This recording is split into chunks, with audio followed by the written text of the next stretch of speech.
Latest chika, sa concert ng veteranang aktres at singer na si Agos Isidro ay naging guest nga ang jazz superstar na si Bel Mariano sa concert.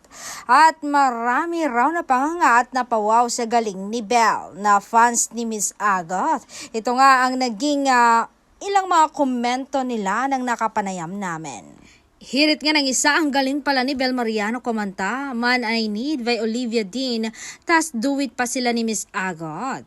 Partida parang may inaayos pa siya sa earplugs niya, siguro di niya marinig self niya, pero ganda ng performance.